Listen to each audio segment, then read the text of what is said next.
Bonjour, voici la correction du travail numéro 1 sur le gazpacho.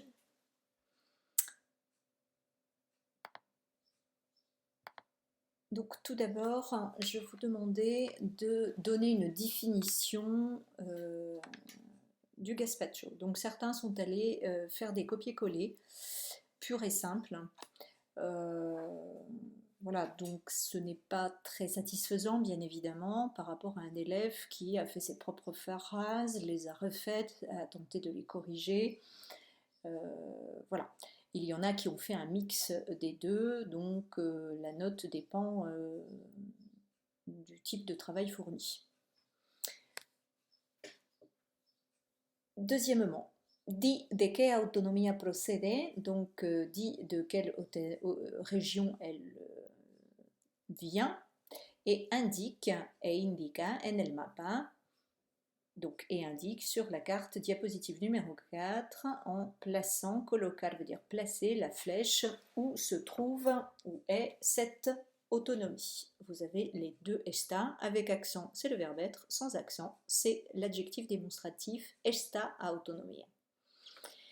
Ensuite je vous demandais di cuáles son los ingredientes, donc di quels sont les ingrédients, todos, tous. No olvides los determinantes, n'oublie pas les déterminants. Et le travail était à faire sur la diapositive suivante.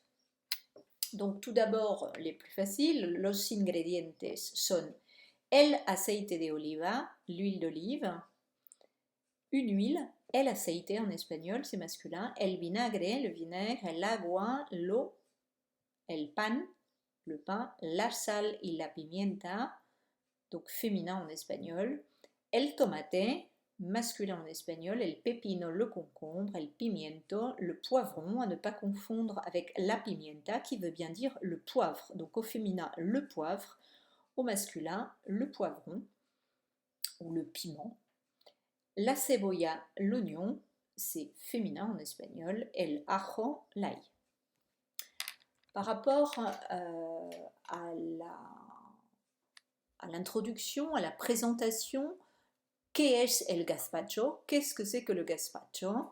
Eh bien, es una sopa fría. Y además, ça veut dire de plus, es el plato típico andaluz por excelencia. Donc, es el plato típico andaluz, c'est le plat typique andalou.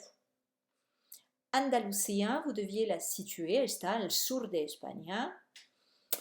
Et puis vous pouviez, moi aussi j'ai fait des copier-coller là, hein, vous pouviez, es uno de los más conocidos de la gastronomía española en el mundo, oui, hein, c'est un des plus connus de la gastronomie espagnole dans le monde. Las razones para ser tan famoso son varias, su sabor, su frescura y lo saludable de sus ingredientes, ce qui signifie les raisons pour lesquelles il est si célèbre sont varié, su sabor, sa saveur, son goût, su frescura, sa fraîcheur, et lo saludable, salud, et le salutaire, l'aspect salutaire de ces ingrédients.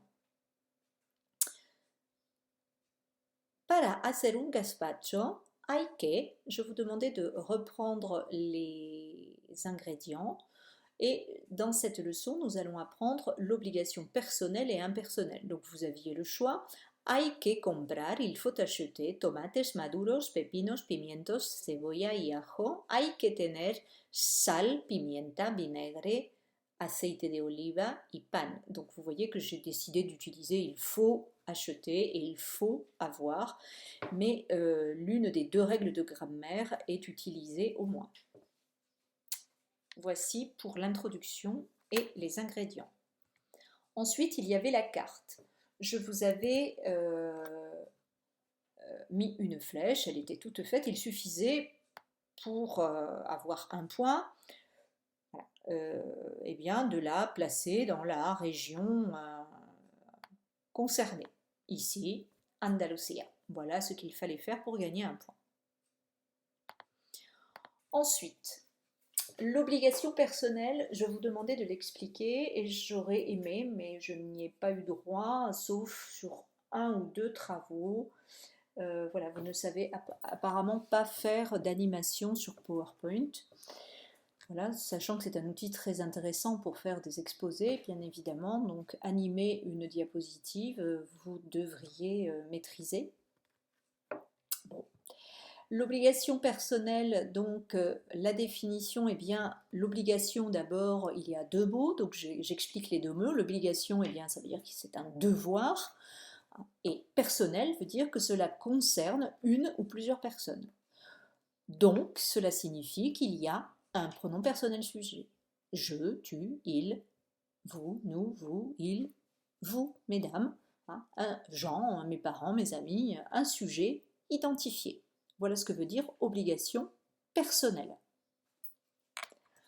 Ensuite, je vous propose donc la formule, et vous voyez qu'elle est animée, devoir plus un infinitif en français, je dois dormir, je dois travailler, ER. Et en espagnol, que se passe-t-il? Eh bien, on dit tener que. Et on gardera, comme en français, l'infinitif. Tener, ça veut dire avoir. Tener que veut dire devoir. À l'infinitif, personne n'a pensé à me préciser qu'à l'infinitif, eh bien en espagnol, il y avait l'enclise, c'est-à-dire que les pronoms COD, COI réfléchis sont placés après et accrochés au verbe. Donc tener, on sait le conjuguer, bien évidemment, cela veut dire tout seul avoir, mais tener que plus un verbe à l'infinitif signifiera devoir. Vous devez apprendre, tenéis que aprender, las lecciones, vous devez apprendre les leçons.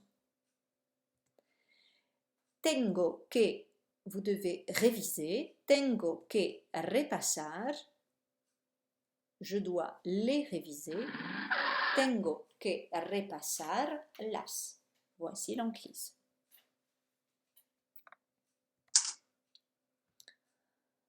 Donc tener que plus infinitif veut dire devoir, tener plus un nom veut dire avoir dans le sens de posséder, et nous avons vu le verbe haber qui sert à former le passé composé, et nous avons vu aussi la traduction de il y a, hay, une forme particulière du verbe haber.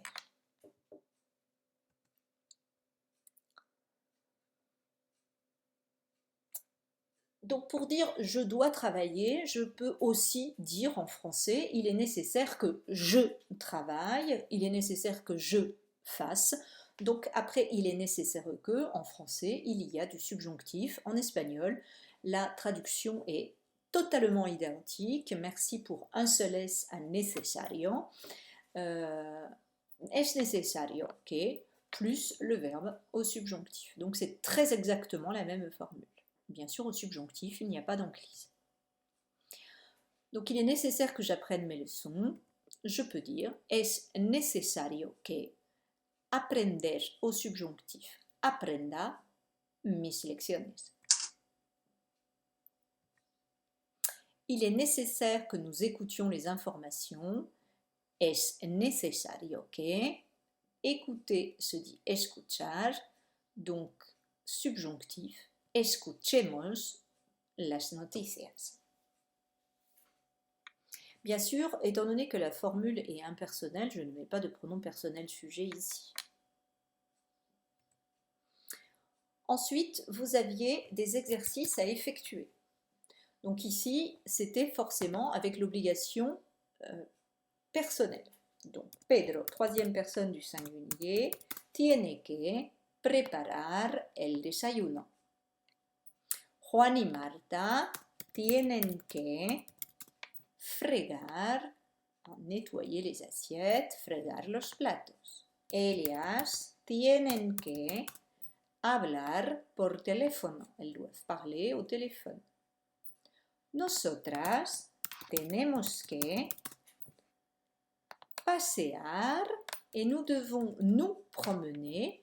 Vous n'avez pas pu corriger cette faute, c'est pas nous devons se promener, mais c'est nous devons nous promener. Donc le pronom réfléchi était nos. Usted tiene que limpiar la casa. Vosotros tenéis que jugar al béisbol.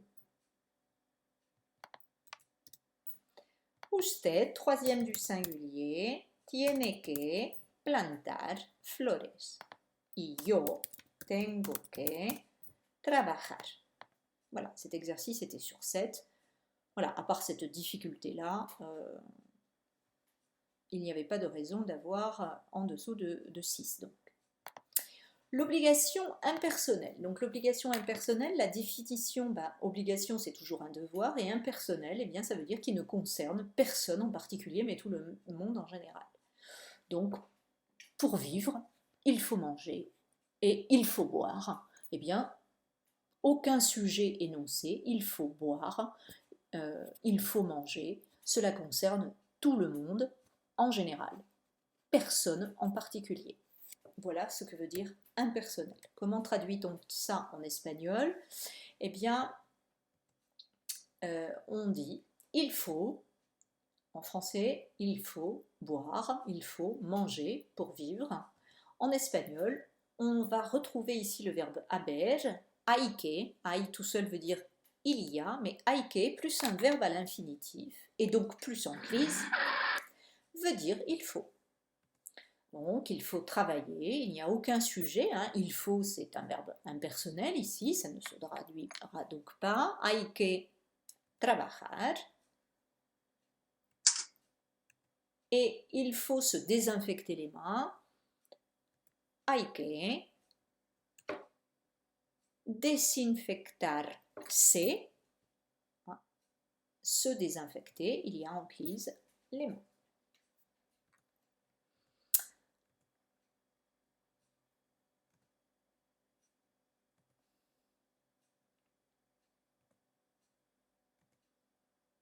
Vous aviez donc des exercices où il fallait traduire. Donc tu dois écrire, c'est bien sûr, traduire et choisir. Est-ce que c'est une obligation personnelle ou impersonnelle?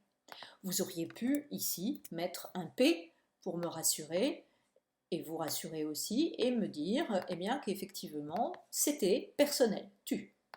Donc j'avais deux possibilités. Tienes que escribir. Ou bien es necesario que escribas. Je mettais le subjonctif. Alors, je ne vais pas faire ça pour toutes les phrases par écrit, car vous voyez que là, cela prend beaucoup de place. Hein. Je vous explique ça, du moins à l'oral. Voilà. C'était possible, donc les deux solutions étaient totalement justes. Il faut écouter. Ici, on voit bien que c'est impersonnel. Donc là, il y avait moyen de mettre ce que j'appelle des garde-fous, hein, pour réfléchir avant d'agir, et donc ne pas se tromper. Donc il faut hay que escuchar. Il faut travailler, c'est bien sûr impersonnel. Hay que trabajar.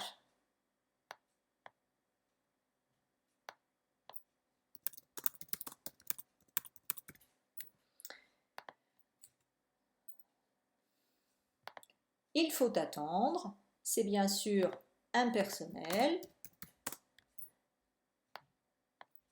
Hay que esperar.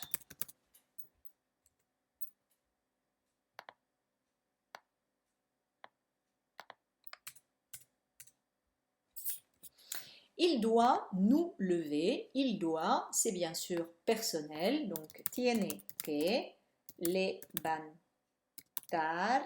Et il doit nous lever. Il doit lever qui? Nous, c'est un pronom COD. Donc, nos. Il est derrière et accroché. Tiene que levantar nos. Il faut se promener. Hay que, c'est une obligation impersonnelle, ici aussi. Il faut donc dire hay que plus infinitif, hay que pasear, et se promener, c'est un pronom réfléchi, se traduit par se. Hay que pasearse. Ensuite, les phrases étaient mélangées. Hein, il faut que je parte. Eh bien sûr, il y a un sujet ici, donc c'est une obligation personnelle. Donc, soit je dis je dois partir, tengo que marchar, et ce verbe est pronominal, donc je dois m'en aller, hein, tengo que marcharme. Ou bien, je mettais la formule au subjonctif et je disais il est nécessaire que je parte, es necesario que, mais, et subjonctif de marchar, marche. Il faut que tu parles. Ici, c'est une obligation personnelle. La personne, c'est tu. Donc, il faut que tu parles, c'est tu dois parler. Donc, tienes que hablar. Ou bien, es necesario que, plus subjonctif, hables. Il est nécessaire de manger. Ici, il n'y a aucune personne. C'est une obligation donc impersonnelle. Hay que comer. Il est nécessaire de se laver. Ici, il n'y a aucune personne de concernée, c'est une obligation impersonnelle. Soit je dis hay que lavar, et il faut se laver, lavar, c'est. Il y a bien sûr à l'infinitif enclise. C'est pour ça que dans la formule, il était capital de préciser qu'à l'infinitif, il y avait enclise. Nous devons nous asseoir, c'est clairement une obligation personnelle. Donc, tenemos que sentar, et nous asseoir, sentar, nos. Il fallait mettre le pronom nous en enclise. Vous voyez bien que c'est nous.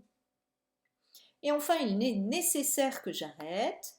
Donc, il est nécessaire que j'arrête, c'est une obligation personnelle. Ça veut dire je dois arrêter. Donc, tengo que parar. Ou bien, si je choisis le subjonctif, es necesario que pare, subjonctif de parar. Voilà, cette interrogation est corrigée. Merci d'effectuer les corrections sur votre document PowerPoint. La suite des exercices va venir. Merci pour votre attention et à bientôt.